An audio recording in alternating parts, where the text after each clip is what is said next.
It's incredible to see governments quite deliberately destroying Australia's wealth, destroying Australian jobs, and all just to feel good. Today's Sky News obtained a document prepared for the Albanese government by its Climate Change Department, looking at the power stations that politicians are driving out of business with global warming policies. Now, this report, called Estimated Impacts of Coal-Fired Power Stations and Associated Coal Mine Closures, it wasn't Shakespeare that wrote it, looked at just one part of Australia, the Hunter region, New South Wales. But already, wow. This report says that the Hunter alone is going to lose 2 coal-fired power stations, Liddell next year and Bayswater around 2030, that's only 8 years away. And that is going to cost just the Hunter $33 million of income. And it's going to cost nearly 800 jobs there. Joining me is Nationals MP Keith Pitt, the former Resources Minister. Keith Pitt, thanks for your time. What does this report tell you?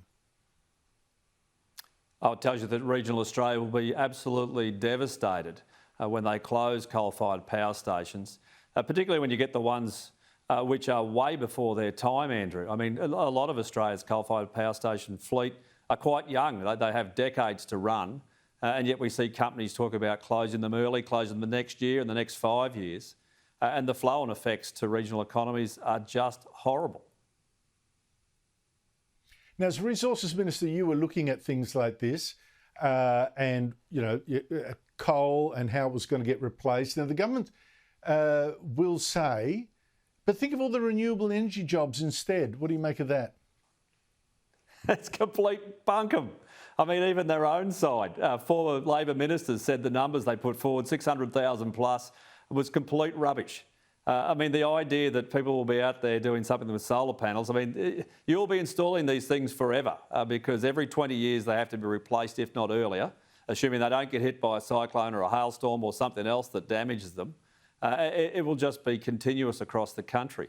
But you don't have any of that base. You don't have those technical people who are well paid in those permanent jobs. It means their families don't move there. It means you don't have the flow-on impact all the way down to the local butcher, baker and candlestick maker. Now, the Albanese government is obviously, in the meantime, desperately looking for ways to cut power prices, even though by closing coal-fired stations they raise them.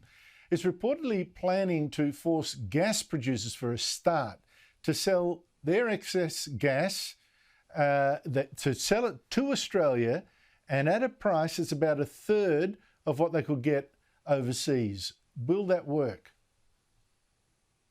Well, the short answer is that will be a short-term impact that has a short-term outcome, but will also create a huge sovereign risk for investment in Australia. And off the back of the budget that Labor had just a few weeks ago, they cut all the things that were supporting gas exploration, including in the Beetaloo. They cut the programs for carbon capture and storage, for example, a technology which has been used around the world. I saw some of that in Germany in recent weeks.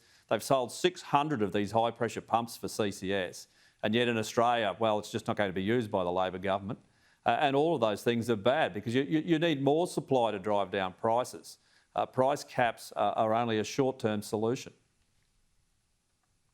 Are you really sure that, the big multinationals will say, oh, listen, if you're going to do that to us, we won't invest again? Money is money, profit is profit. If we've got the gas, we've got the oil, someone's going to come around to try and dig it up, won't they? Or do you really think that will make a difference? It'll make an enormous difference. You only have to look at the response of the Japanese to the increase in coal royalties in Queensland. They are absolutely doing their pills. The Prime Minister of Japan flew to Western Australia to meet with Prime Minister Albanese directly regarding those changes. So they rely on Australia. We've been an incredibly reliable long-term supplier of energy and resources into Japan and South Korea and others. And these significant changes have a direct impact on their investment. Why wouldn't they invest in Qatar or in the Mexico Gulf or somewhere else where they can also guarantee those supplies? They're in Australia because it's stable. We've got a very stable political environment, and generally the regulations don't change. But mate, you'll like this. In the budget most recently, Labor is funding the Environmental Defenders Office. And guess what they do? They take resource projects to the courts and try to stop them. And it's already taking some resources companies more than 10 years, like Adani, another one the other day, 10 years to get the approvals they need. You've really got to have deep pockets to invest in Australia. And Keith Pitt, just remind me again, if we shut down, which is the plan, every single coal-fired power station in this country, forget, that there's not the technology to replace that power. If we do that, how much difference will that make to the world's temperature? Well, absolutely none. That was the evidence provided to a Senate inquiry by the head of the Environment Department a few years ago. We are a 1% contributor in terms of emissions. Yeah, I think that's right. We are a 1% contributor. We should just have a response that it is proportional to our contribution. But, under Blackout Bowen's plan for the energy nirvana, well, you'll need to take candles because you won't be able to see the footpath or the road. And we will see blackouts in this country if you don't have a reliable source of energy. Actually, Keith Pitt, well, I've got you there. Scott Morrison, why did you vote against Labor's move to censure him today for secretly making himself the second minister of 5 portfolios, including yours? And you were the unlucky one who did have Scott Morrison make the one decision that he ever did as this secret minister to block resources development. Why did you not vote to censure him? Well, firstly, it was a stunt. I mean, secondly, it doesn't matter how many times you kick a dead horse, it's not going to get up and run the 2 mile at Flemington.